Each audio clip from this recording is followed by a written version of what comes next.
came up with a new realization today that I'm calling the ghost ship tritone phenomenon. I like to give names to all of these little realizations of relationships because the names help you retain what you've discovered, and if the names are colorful enough, they seem to go deeper into the psyche. So the ghost ship tritone phenomenon. What we have here is a C major scale laid out on the middle two strings. So here we have the D string,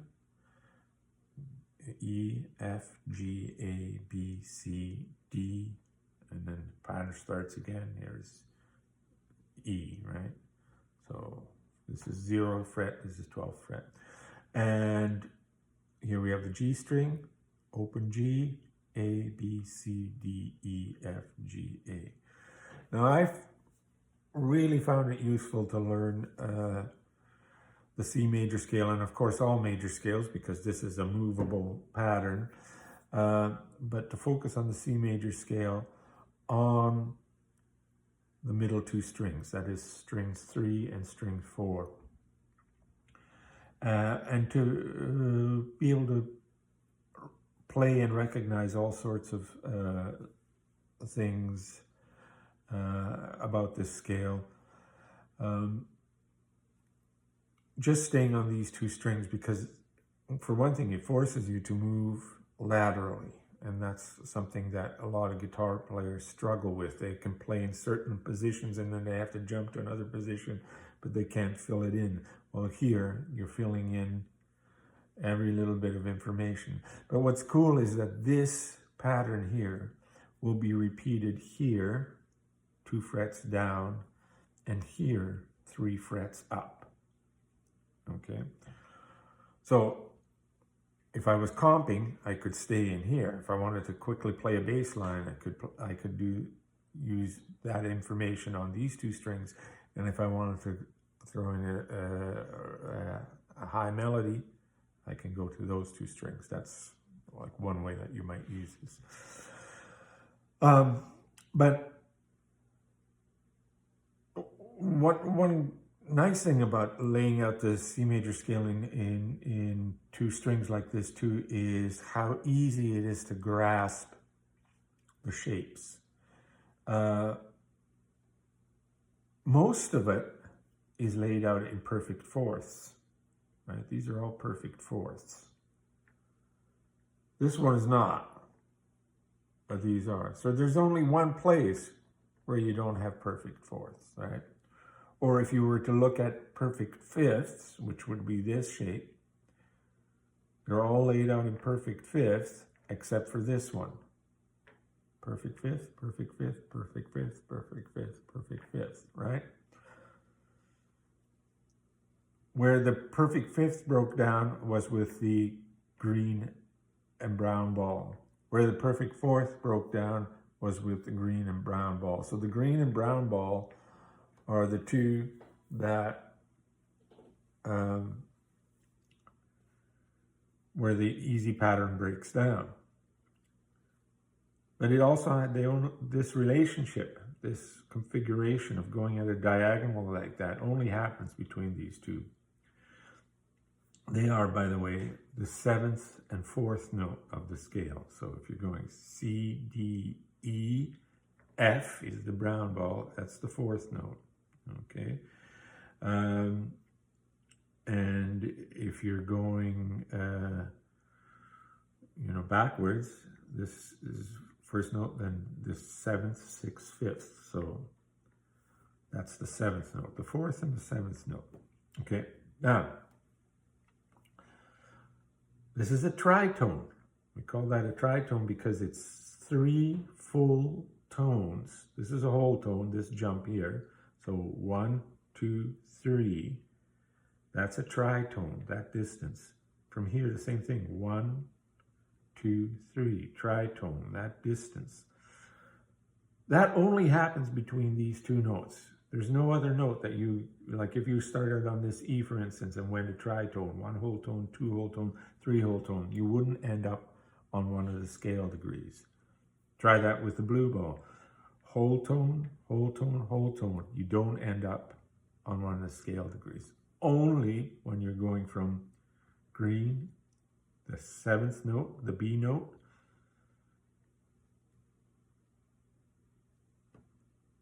to the F note. And then if you continue from the F, there, you get to the B note, okay? So that's an important relationship. And it happens only once in every key, always between the 4th and 7th note. And it has this really cool feature of this note being magnetically, because they're close. I think of these marbles as being those kind that are magnetically attracted. Maybe if they're this far apart, there's no attraction, but as soon as they're this far apart, they're attracted. This one will want to pull up to this note, and this one will want to pull down to this note. This one will want to pull up to this note, this one will want to pull down to this note. And when that happens, you get that 5-1 effect, right? That G chord to the C chord. And then specifically the notes here would be Ma, you're hearing the B, C, but on the bottom is going F, E,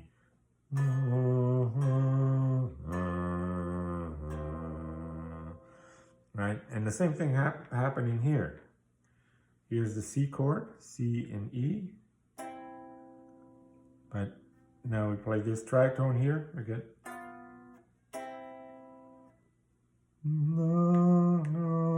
oops.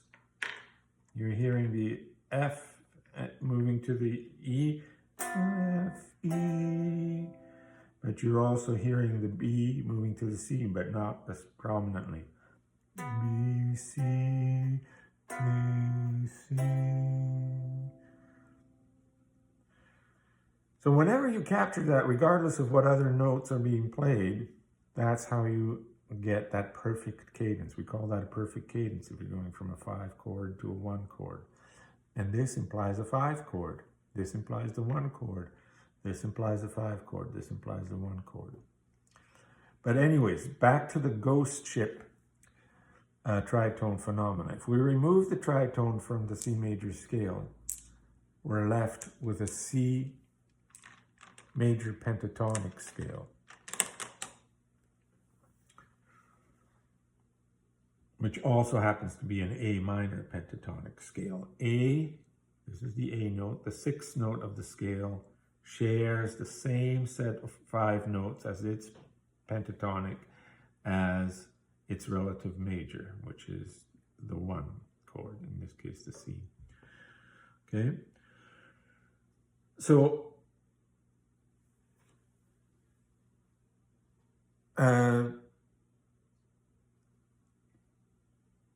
I found it really worth seeing the pentatonic scale as a series of 4 note blocks. This would be one, this would be another one, this would be another one, this would be another one, this would be another one, this would be another one.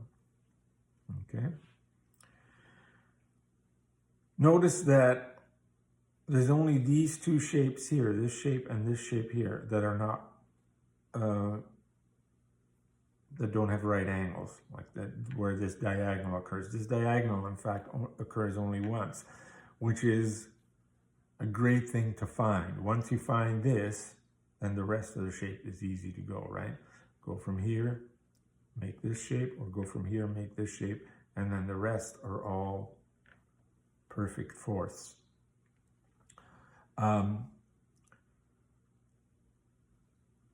I give these shapes all names.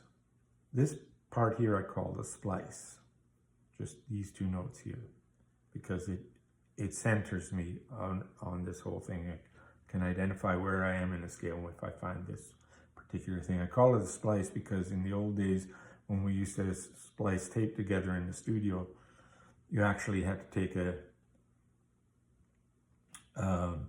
X-Acto knife or a razor blade, cut it at a 45-degree angle so you could take two bits of tape and then scotch tape them together, and that's how you could do overdubs and things like that, or fix mistakes in the music. So that still is with me. So that's the splice.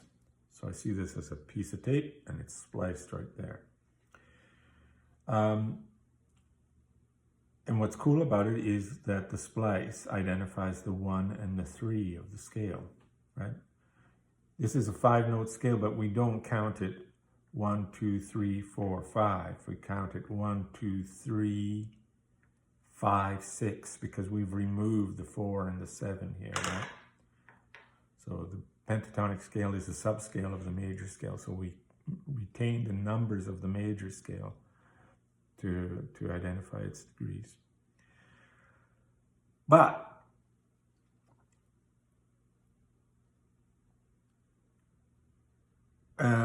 once I find that splice, I can play this entire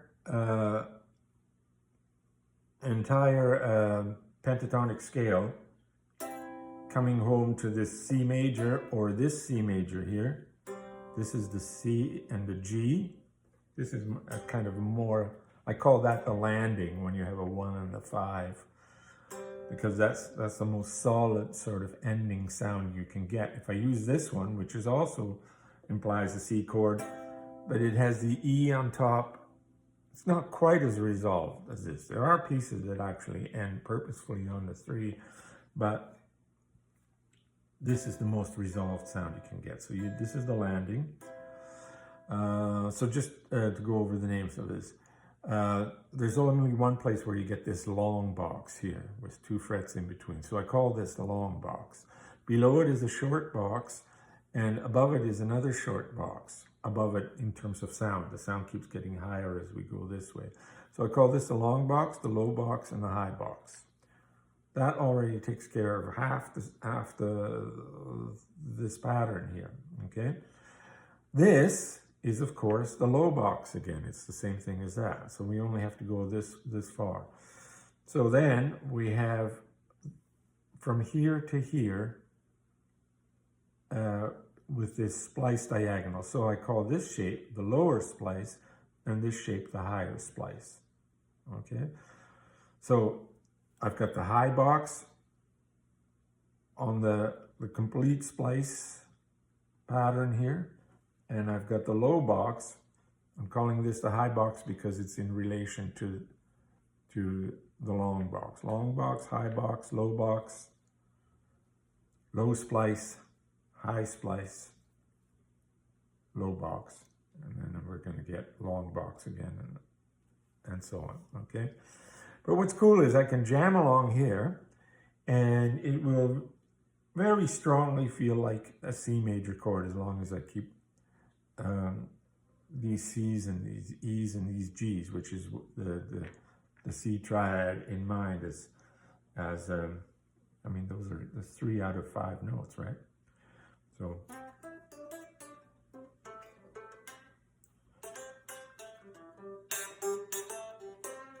see that? And landed on a C, right? But I could solo all day on just that coming up here. Landing on here, right? But listen to what happens if I now hit the tritone in there. Or hit this tritone in here. That was dun dun dun dun dun. Back to here. Back to here.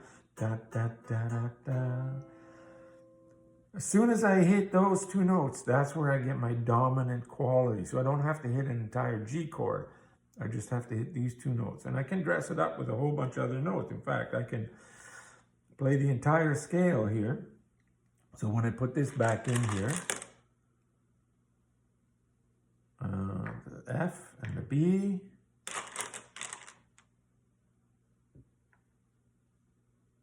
B and F, there we go.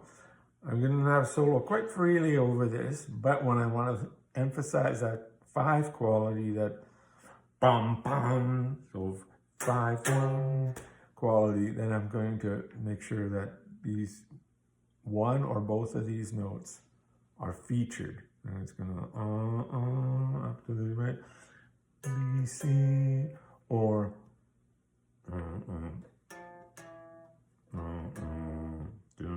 F, E, or both together. Right? Something like that. So here's a little bit of soloing of not just using the pentatonic scale, but using the whole major scale and differentiating, accenting these two if I want to feel like I'm on the tonic, accenting these two if I feel like I'm on the dominant. Dominant, tonic. I'm just playing in here right now. Dominant and dominant, dominant, tonic. Okay, so the ghost ship phenomenon here is that when I take this out, I always see a ship here, and I see a reversed ship here. Maybe it's a reflection or a shadow or whatever. But now, if I stop playing these two notes and put these back in, I get the same thing, except it's reversed. So that becomes a soloing idea. So now when I'm playing, when I have a dominant sound, I play the pentatonic scale, but I remove the E and the C from my mind. So I play everything in here, and this will sound very, very dominant.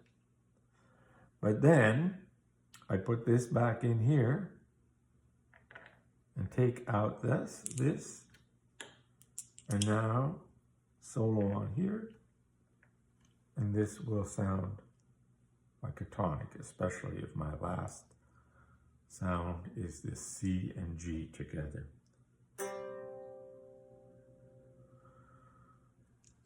That's the ghost ship phenomenon. Wonder if that name will stick.